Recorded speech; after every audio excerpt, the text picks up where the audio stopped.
As denúncias de Tagliaferro contra Alexandre de Moraes e os impactos no julgamento de Bolsonaro.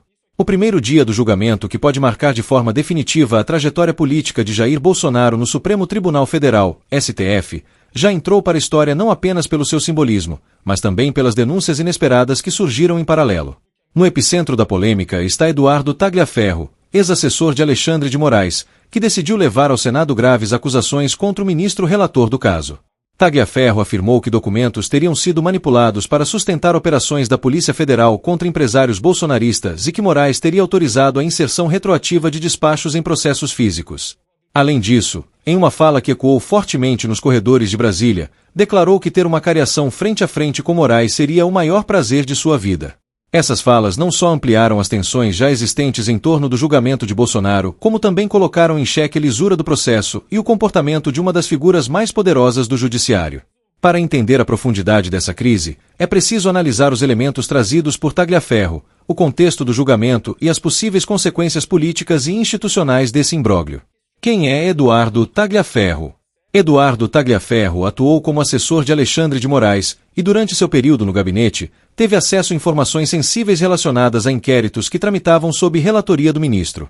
Posteriormente, passou a ser investigado por suposto envolvimento no vazamento de conversas internas entre membros do Supremo Tribunal Federal e do Tribunal Superior Eleitoral.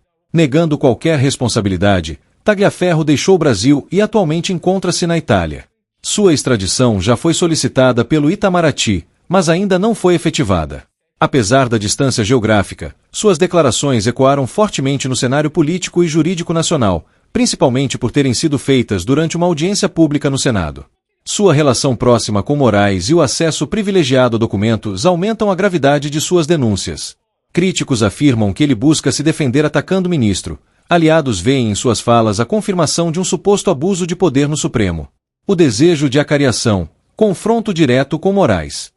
Um dos trechos mais emblemáticos da fala de Tagliaferro ocorreu quando foi questionado sobre a possibilidade de se encontrar com Moraes em uma cariação. Sem hesitar, ele respondeu que isso seria o maior prazer de sua vida. A frase, reproduzida em diversos veículos de comunicação, traduz não apenas o tom de enfrentamento adotado por Tagliaferro, mas também a dimensão política de sua estratégia. Uma eventual acariação entre assessor e ministro seria inédita e colocaria em evidência uma disputa de narrativas sem precedentes. Essa declaração serviu de combustível para a oposição no Senado, que passou a pressionar pela abertura de um processo de impeachment contra Moraes. Parlamentares governistas, por sua vez, classificaram as falas como parte de uma tentativa de tumultuar o julgamento de Bolsonaro. Denúncia de fraude processual. A acusação mais grave apresentada por Tagliaferro foi a de que Moraes teria autorizado a inserção retroativa de documentos em processos físicos. Segundo ele, essa prática visava dar aparência de legalidade a mandados de busca e apreensão que já haviam sido cumpridos. Em termos técnicos, trata-se de uma denúncia de fraude processual. Se confirmada, implicaria diretamente na legitimidade das operações conduzidas pela Polícia Federal sob ordens do ministro. Mais do que isso, abriria espaço para questionamentos sobre lisura de decisões que impactaram não apenas empresários próximos de Bolsonaro, mas também investigações de grande repercussão nacional. Tagliaferro levou ao Senado cópias de documentos que, segundo ele, comprovariam a adulteração. Ele destacou que datas de despachos e relatórios não correspondiam ao momento em que foram efetivamente produzidos, sugerindo manipulação intencional para encobrir falhas jurídicas. O relatório dos empresários bolsonaristas. Outra revelação feita por Tagliaferro diz respeito a uma operação da Polícia Federal contra empresários alinhados ao ex-presidente Jair Bolsonaro. A ação teve como base um relatório que, de acordo com o ex-assessor, teria sido fraudado. O documento em questão aparece datado de 22 de agosto, antes da deflagração da operação. Contudo, segundo os registros apresentados, só teria sido efetivamente produzido em 28 de agosto. Essa discrepância de datas, se confirmada, configuraria uma tentativa de criar justificativa retroativa para uma medida já executada. Tagliaferro acusou diretamente Alexandre de Moraes de autorizar o uso do relatório como se fosse contemporâneo aos fatos, dando respaldo jurídico a uma ação fundamentada apenas em reportagens jornalísticas. Para juristas críticos ao ministro, esse episódio revelaria um padrão de abuso de autoridade. Para aliados, trata-se apenas de uma tentativa de desacreditar investigações legítimas. O julgamento de Bolsonaro e o fator Moraes. Enquanto essas denúncias vinham à tona no Senado, o Supremo dava início ao julgamento de Jair Bolsonaro. O ex-presidente é acusado de participação em uma tentativa de golpe de Estado e de conspirar contra a democracia.